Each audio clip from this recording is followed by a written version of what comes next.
Voilà, alors la médiation, c'est un processus qui est encore trop peu connu du grand public, alors qu'en fait, il est inscrit dans le Code judiciaire déjà depuis 2005. Il va bientôt y avoir 20 ans, mais on pratique la médiation depuis beaucoup plus longtemps que ça. Alors c'est quoi exactement? Eh bien, c'est un mode alternatif de règlement des conflits. Les parties vont se mettre autour d'une table, en fait, avec un médiateur qui doit rester neutre tout au long du conflit. Et elles vont essayer de construire ensemble la solution à leur conflit. Le rôle du médiateur, il est à mi-chemin entre le juridique et le psychologique, et il va être de faire circuler l'information entre les parties, de les faire renouer le dialogue en fait. Et puis, il va faire en sorte qu'elles puissent dégager leurs intérêts, leurs besoins respectifs, et puis de dégager qu'est-ce qui est commun là-dedans, quelle solution commune on pourrait trouver. Et ça va être une solution maison. En fait, l'imagination est au pouvoir, on peut un peu construire la solution que l'on souhaite, du moment qu'elle respecte 3 balises. Et ça, c'est le médiateur qui va devoir faire en sorte que ces balises soient respectées. Alors, il s'agit, première balise, du respect de la loi dans ce qu'elle a d'impératif, c'est-à-dire les lois auxquelles on ne peut pas déroger. La deuxième balise, c'est l'équité, c'est-à-dire une certaine balance entre les parties, de balance d'intérêt. Il ne faut pas que la balance penche trop d'un côté. Et enfin, s'il s'agit d'une médiation familiale, il y a une troisième balise, c'est l'intérêt des enfants. Il ne faut pas que les ex-conjoints concluent n'importe quoi comme accord et que ce soit les enfants qui en soient lésés. Donc ça, c'est le médiateur qui veille à ça. Quel va être l'avantage de la médiation? Il y a beaucoup d'avantages et le premier avantage, c'est que comme les parties ont trouvé elles-mêmes leur solution, elles vont davantage la respecter. Le deuxième avantage, c'est qu'une décision de médiation, si elle est signée par un médiateur qui soit agréé, vaut en fait jugement.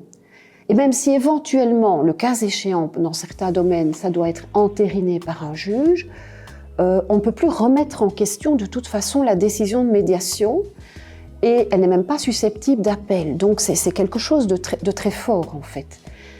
Le troisième avantage, c'est que les parties qui ont trouvé une solution à leur litige via la médiation vont rester en relation au-delà du conflit.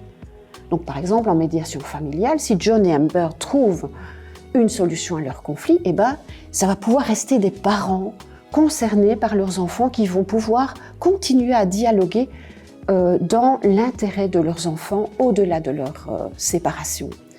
Ça, c'est intéressant.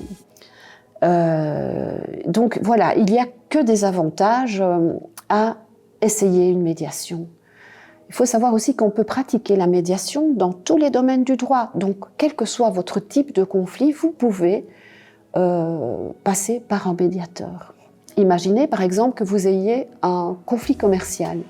Donc vous passez devant un médiateur, vous demandez à un médiateur commercial de vous aider à solutionner votre conflit. Eh bien, qu'est-ce qui va se passer? C'est que si vous arrivez à le solutionner, vous allez pouvoir rester en relation commerciale, vous allez pouvoir continuer à nouer des partenariats, des contrats commerciaux avec votre partenaire. Dans une médiation sociale, vous allez pouvoir continuer la relation de travail dans de meilleures conditions.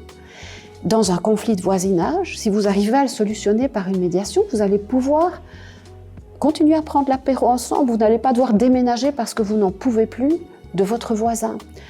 Donc voilà, il faut savoir que la médiation, c'est vraiment une très très bonne solution et c'est un processus qui reste volontaire, qui est volontaire. C'est d'abord une de ses premières caractéristiques, c'est-à-dire que les gens s'engagent s'ils le veulent et s'ils sont d'accord dans une médiation, en sachant qu'à tout moment, ils peuvent quitter la médiation. Ils ne sont pas obligés d'y rester jusqu'au bout. Ce n'est pas parce qu'on commence une médiation qu'on doit la continuer jusqu'au bout. Alors, si Johnny et Amber, finalement, ne réussissent pas à s'accorder par la médiation, eh bien, ils auront quand même progressé. Ils auront pu reparler ensemble, ils auront pu distinguer quand même quels sont certains besoins que l'autre souhaite exprimer. Et puis finalement, tout s'obtient bien mieux par la paix que par la guerre.